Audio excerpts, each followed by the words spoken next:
스스로 다지는 생각하셔도 좋을 것 같습니다. 다시 한번 혹시 못 들으신 분들을 위해서 다시 한번 설명해 드리도록 할게요.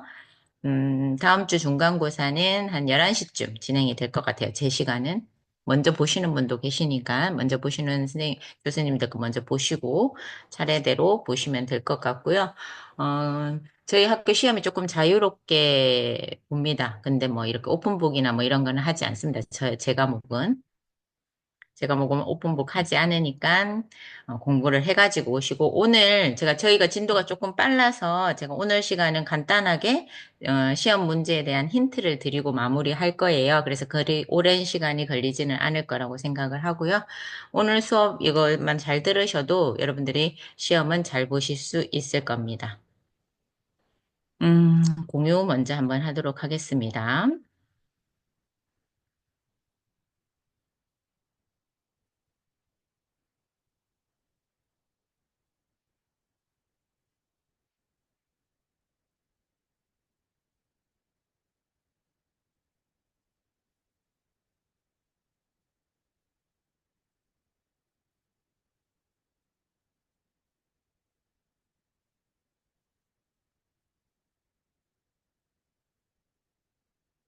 자, 첫 번째로 우리 경영과 조직에 대해서 처음에 공부했던 거 기억 한번 해보시고요.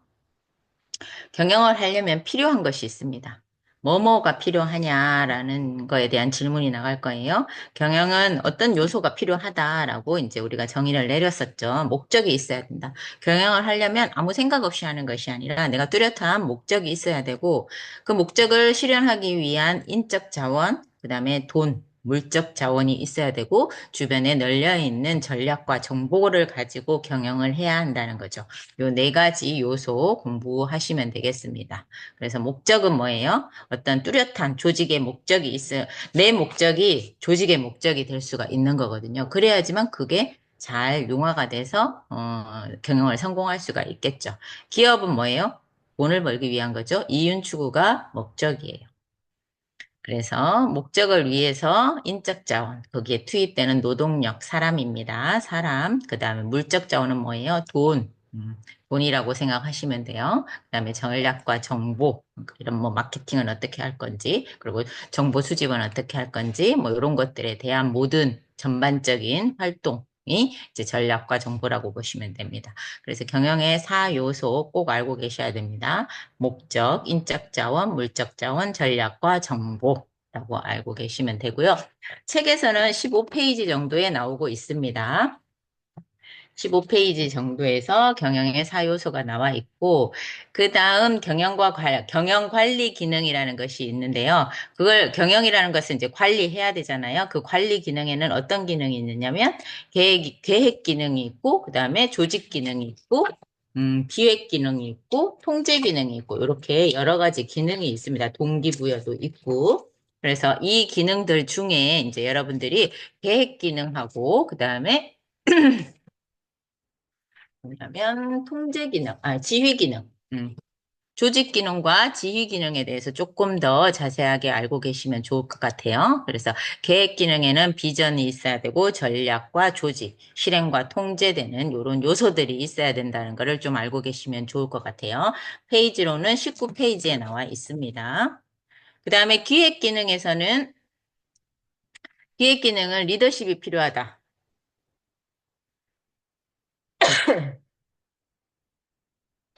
죄송해요. 재채기가 갑자기. 리더십이 필요하고 영향력이 있어야 되며 팀워크, 의사소통, 지휘를 할 수 있는 사람에 필요한 그런 기능들입니다. 요거 알고 계시면 되겠습니다. 페이지는 20페이지에서 찾아보시면 되겠고요. 그 다음에 조직은 뭐냐, 그러면 조직의 개념에 대해서 여러분들이 좀 정리를 해주시면 좋을 것 같습니다. 조직이 뭐냐라는 그런 개념에서 조직은 뭐냐라고 이제 여러 학자들이 이렇게 얘기를 해놨잖아요. 그래서 그 보편적으로 말하는 조직의 개념, 목표를 향해서 공동의 목표를 달성하기 위해서 일정한 체계를 갖고 있는 모임 단체다. 그래서 체계화가 된 조직 구조를 갖고 있는 인간의 집합체. 라고 이렇게 정의하시면 될 것 같습니다. 그런 거 정의 한번, 단답형이에요. 거의 단답형이 있고 서술형이 몇 개 있습니다. 그러니까 여러분들이, 직접 쓰셔야 되는 부분들이 많이 있으니까 공부 좀 해가지고 오시고 정리해서 쓰시면 훨씬 더 높은 점수를 받으실 수 있겠죠. 그 다음에 조직의 개념을 알았으면 조직이 그러면 왜 필요하냐? 조직의 필요성에 대해서 여러분들이 또 알고 계시면 되겠죠. 조직의 필요성은 먼저 조직이 사회에 기여를 해야 되고 조직의 목표를 달성을 해야 되고 조직이 사회에 기여하고 조직은 목표를 달성하고 그 다음 조직을 통한 재자원 획득과 지배하는 역할을 하고 그다음에 조직은 각 개인에게 경력을 쌓을 수 있는 기회를 제공을 해준다라는 이런 필요성들이 있습니다. 그것은 책에 보면 26페이지에서 27페이지까지 이렇게 나와 있어요.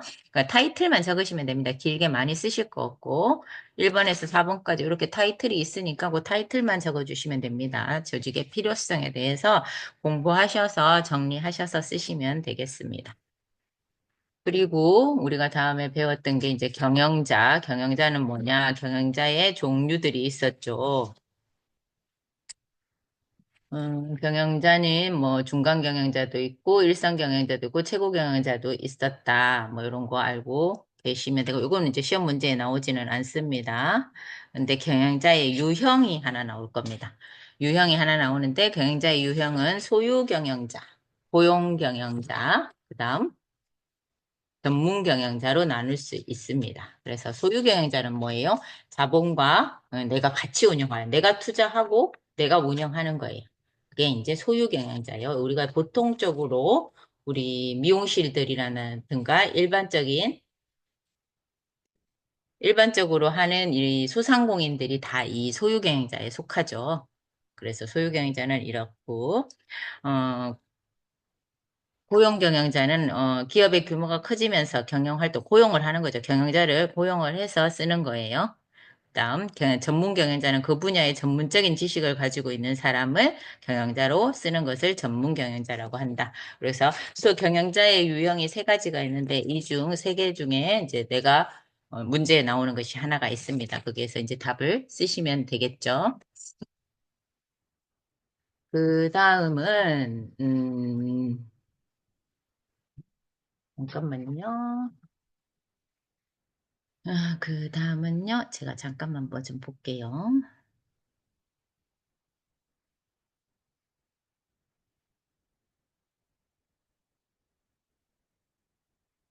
아, 그 다음은 메슬로우의 욕구 단계론이라는 것이 있습니다. 메슬로우의 욕구 단계론이 있었어요.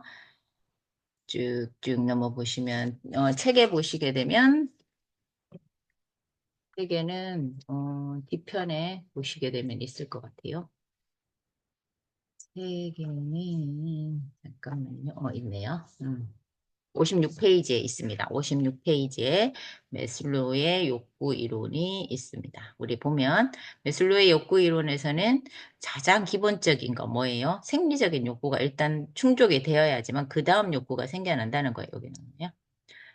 자, 생리적인 욕구가 충족이 돼야지만 우리가 그 위의 욕구가 생기는 거예요.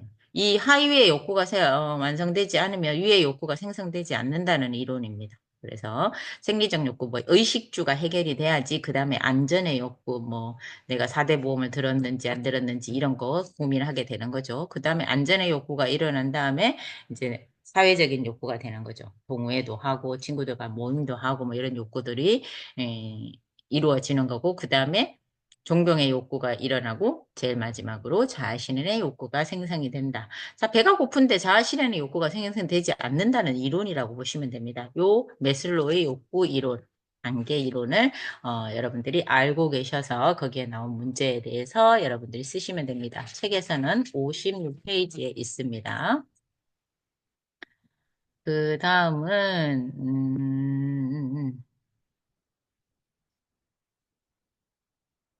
그 다음에 이제 소유경이 작가 얘기했고요. 그다음 리더십에 대해서 이제 또 나오게 될 겁니다. 리더십. 자, 리더십에는 우리가 현대에 오면서 리더십이 다양하게 많이 되어지어 있죠. 리더십의 중요성이 많이 나와 있습니다. 현대 경영에 있으면서 리더십이 되게 중요하게 되어 있고, 리더십의 조건에는 리더와 뭐 신뢰가 있어야 되고, 충성과 지지가 있어야 된다. 이런 건 그냥 기본적으로 다 알고 계시는 내용이기 때문에 문제는 안 나옵니다. 하지만 리더십의 현대적 리더, 현대에 올라오면서 리더십의 필요성에 대해서 많이 나오고 있는데, 쭉쭉쭉쭉 봐서, 현대까지 오겠습니다. 있네요. 현대적 리더십. 현대적 리더십에는 변화적 리더십이 있고, 그 다음에 서번트 리더십. 저번에 얘기했었죠? 레오가 순례자들의 많은 뒤에서 도움을 줬었는데, 순간 사라지고 나니까 되게 혼란이 왔던 그런 서번트 리더십. 많이 도와주는 그런 리더십이 있고, 카리스마 리더십. 그 다음, 비전적 리더십 이렇게 네 가지가 있습니다. 현대적 리더십 중에 이 네 가지 리더십 중에 이제 설명하는 내용이 어떤 리더십에 해당하느냐를 쓰시면 되는 겁니다. 그래서 요거 문제 나오고 마지막 이제 한 문제가 또 나오는데 그거는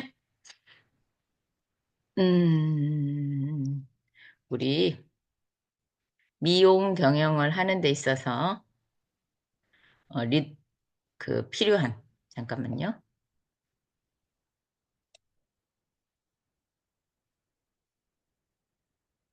요거는 이제 우리 부교재에서 나온 거예요. 미용 경영자가 필요로 하는 리더십. 나는 어떤 리더십이 있어야 되나? 뭐 이런 것 정도죠. 여기에 대한 뭐 경영 철학이 있어야 되고, 미래를 명확히 제시하여야 하고, 경영자의 강점과 약점을 알아야 되고, 스스로 판단할 수 있는 힘이 있어야 하고, 힘과 기술로 틈새 시장 영역을 가져야 하고, 경청하는 자세가 필요합니다. 그 다음에 직원들의 꿈과 희망을 알고 있어야 합니다. 멘토가 있어야 하고 타 업계와 교류가 원만하게 이루어져야 합니다. 그 다음에 성과 배분을 공정하게 하여야지만 이 리더십을 가지고 있어야지만 밑에 조직원들이 잘 따를 수 있다라는 얘기예요. 그래서 미용 경영에 있어서 필요한 리더십 10가지가 있거든요. 여기에서 다 외우려고는 하지 마시고 본인한테 뭐 더 필요하다는 거 아니면 나한테 부족한 부분이 있다 뭐 이러면 그 부분에 대해서 좀 더 하시면 되겠죠. 이 중에서 5개 이상만 쓰시면 됩니다. 제가 다시 한번, 요거는 혹시 지금 교재를 안 사신 분들을 위해서 제가 한번 다시 읽어보아 드리도록 하겠습니다. 미용 경영자의 리더십을 쓰라. 이렇게 나올 거예요. 5가지 이상 쓰라고 나올 건데, 첫 번째, 나의 철학이 있어야 되는 거야. 내가 어떤 목적을 가지고, 그 어떤 것으로, 내가 왜 미용실을 경영하는가에 대한 뚜렷한, 경영 철학이 있어야 한다는 거죠. 그리고 미래를 명확하게 제시할 수 있어야 돼. 내가 3개월 뒤에는 어떻게 하고 1년 뒤에는 어떤 모습을 가지고 3년 뒤에는 어떤 모습을 할 거다라는 그런 명확한 제시를 해 주셔야지만 직원들이나 조직원들이 저를 그러니까 미용 경영자를 잘 따를 수 있겠죠. 그 다음에 경영자의 나의 장점과 나의 약점을 잘 알고 있어서 나하고 협력할 수 있는 사람을 조직원으로 들이면 훨씬 더 시너지 효과가 날 수 있겠죠. 그래서 나 스스로의 장점과 약점을 알고 있어야 됩니다. 그리고 스스로 판단할 수 있는 힘이 있어야 된다는 거죠. 자, 경영자는 내가 옳고 그름을 잘 판단할 수 있어야지만 조직원들이 잘 따를 수 있겠죠.